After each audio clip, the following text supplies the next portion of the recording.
Dis-moi, tu vois quoi sur cette image? Un cheval? Mais non, c'est un castor. Il dit, mais vous fumez, monsieur. J'ai pas fumé. Mais j'ai envie de te démontrer que t'auras beau dire des vérités, il y aura toujours des gens qui seront là pour te dire que t'as tort. Et on va pas se mentir, c'est ultra frustrant. Je voudrais un petit déjeuner. Nous ne servons plus de petit déjeuner après 11h30. Dites-moi, on ne vous a jamais dit le client est roi? Oui, mais je suis vraiment désolé. Oui, mais je le suis encore plus que vous. Raison pour laquelle je vais partager avec toi une histoire ancestrale qui va t'ouvrir les yeux et te permettre de sortir gagnant de n'importe quel conflit. Alors, regarde ça.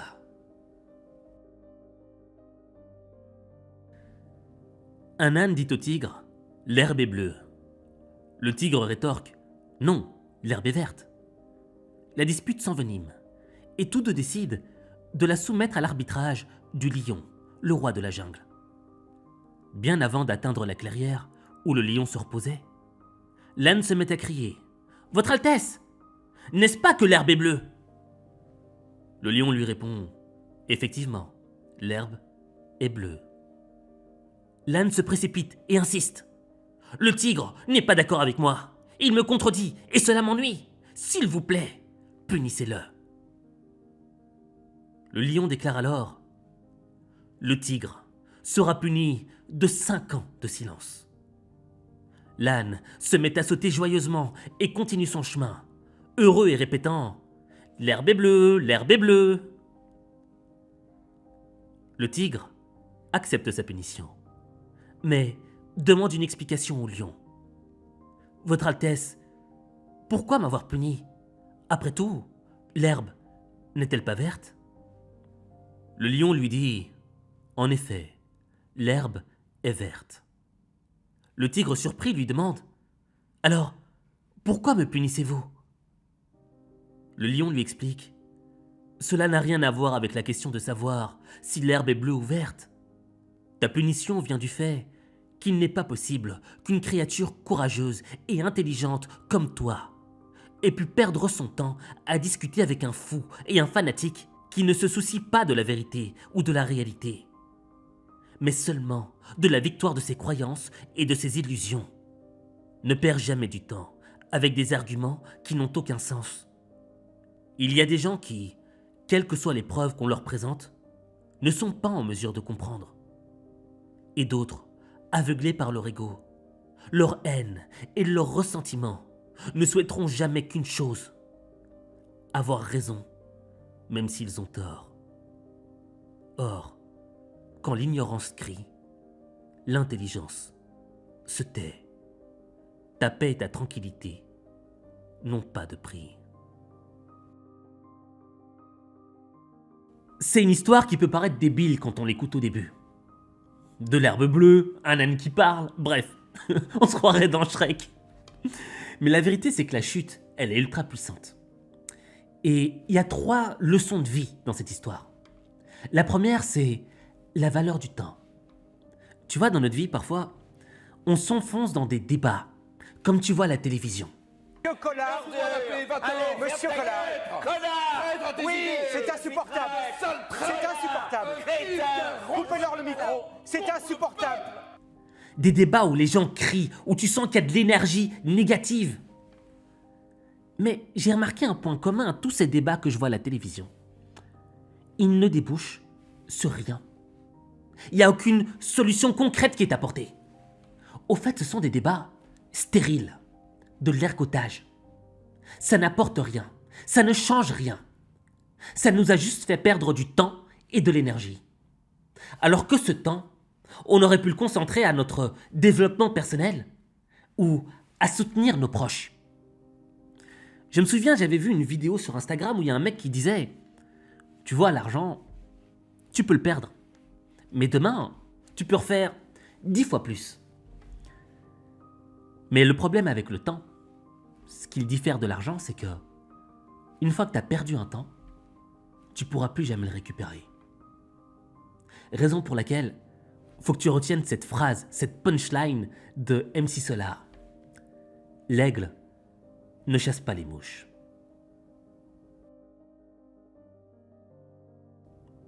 Je sais pas si tu connais un gars qui s'appelle Charles Gave, mais un jour il a raconté une histoire qui m'avait marqué.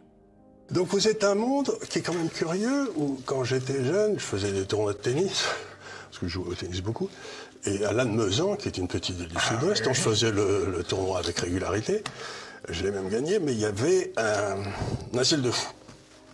Oui, bien sûr, à Lannemezan, oui. À Lannemezan, il y avait un asile de fous.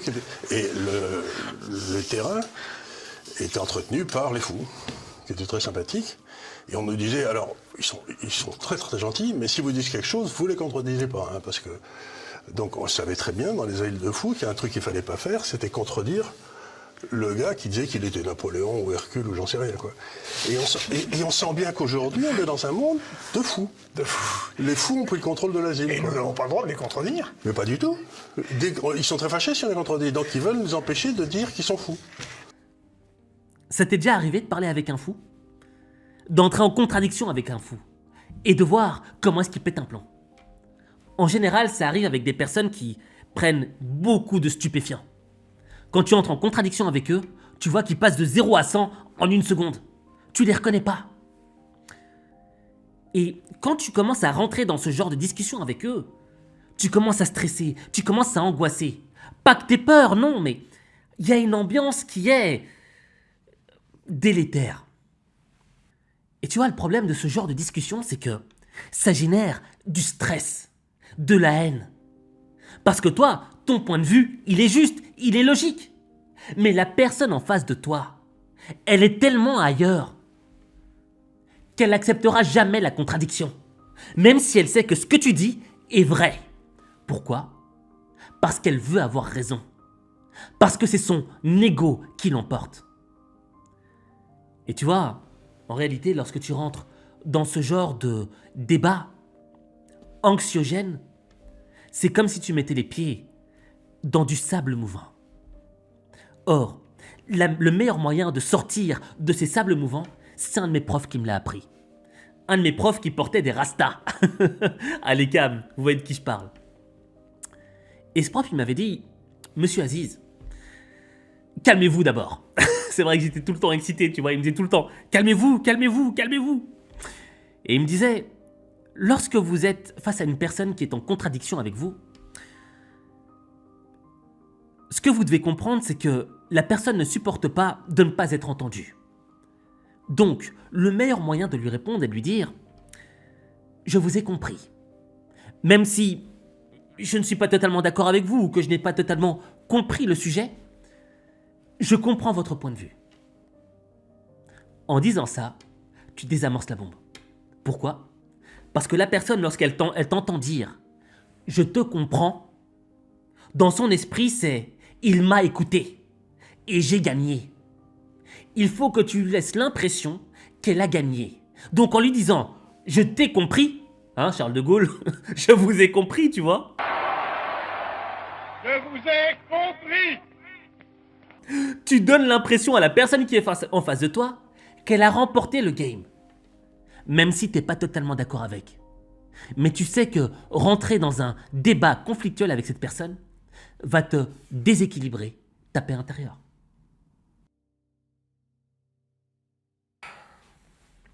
La dernière leçon, c'est l'importance de choisir sa bataille.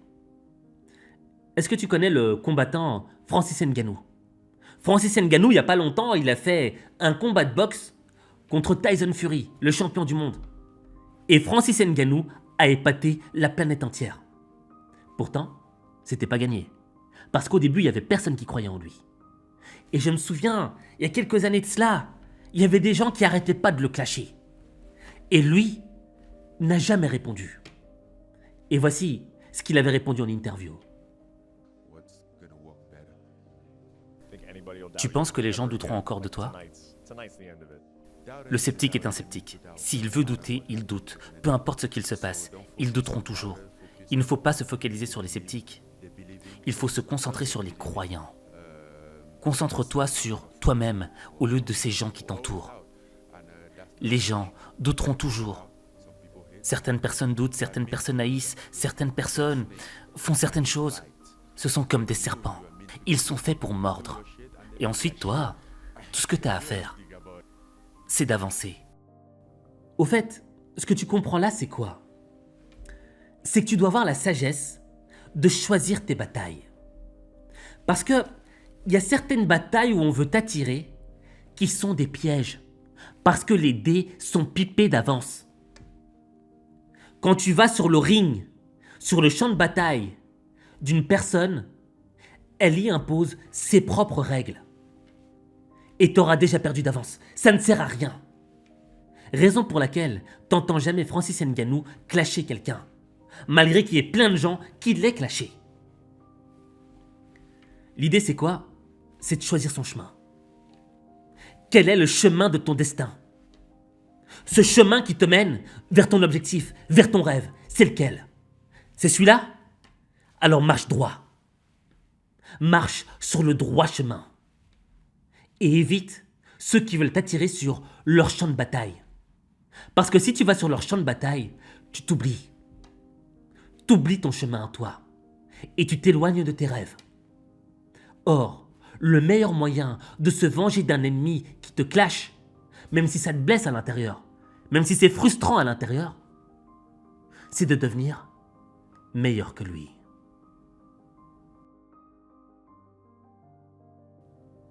Je sais ce que tu ressens. Ce que tu ressens, je l'ai ressenti. Lorsque tu es dans un débat avec une personne qui fait exprès de ne pas comprendre.